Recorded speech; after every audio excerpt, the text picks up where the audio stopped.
నియోజకవర్గం నాగర్ కర్నూలు విషయానికి వద్దాం. ఎస్సీ ఎస్టీలతో పాటు వెనకబడిన వర్గాల సమాహారం ఈ లోక్సభ సీటు. 2019లో బీఆర్ఎస్ అభ్యర్థి పోతుగంటి రాములు ఇక్కడి నుంచి విజయం సాధించారు. కాంగ్రెస్ అభ్యర్థి మల్లు రవి రెండో స్థానంలో నిలిచారు. ప్రస్తుతం కాంగ్రెస్ నుంచి మల్లు రవి, బీజేపీ నుంచి పోతుగంటి భరత్, బీఆర్ఎస్ నుంచి ఆర్ఎస్ ప్రవీణ్ కుమార్ బరిలో ఉన్నారు.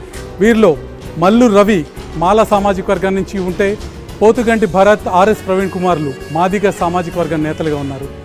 కాంగ్రెస్ అభ్యర్థి మల్లు రవి రాజకీయ కుటుంబ వారసత్వం నుంచి వచ్చారు. 2 సార్లు ఎంపీగా కూడా పనిచేశారు. ఇక బీజేపీ పోతుగంటి భరత్ తొలిసారి ఎన్నికల్లో పోటీ చేస్తున్నారు. తండ్రి రాములు 3 సార్లు ఎంపీగా ఉన్నారు, కానీ భరత్ మాత్రం మొదటిసారి ఇక్కడి నుంచి పోటీ చేస్తున్నారు. బీఆర్ఎస్ అభ్యర్థి RS Praveen Kumar retired IPS అధికారి, బీఎస్పీ రాష్ట్ర అధ్యక్షుడిగా పనిచేశారు.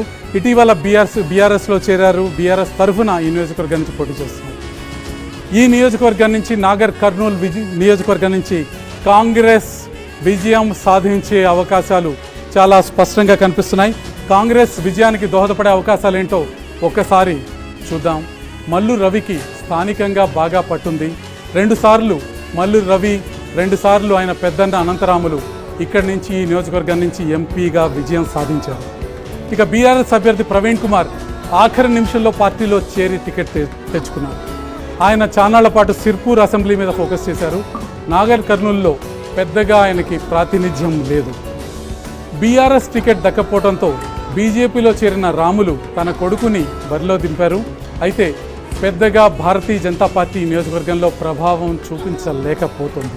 అయితే మల్లు రవి గెలుపు మాత్రం నల్లేరు మీద నడకలా కనిపిస్తుంది.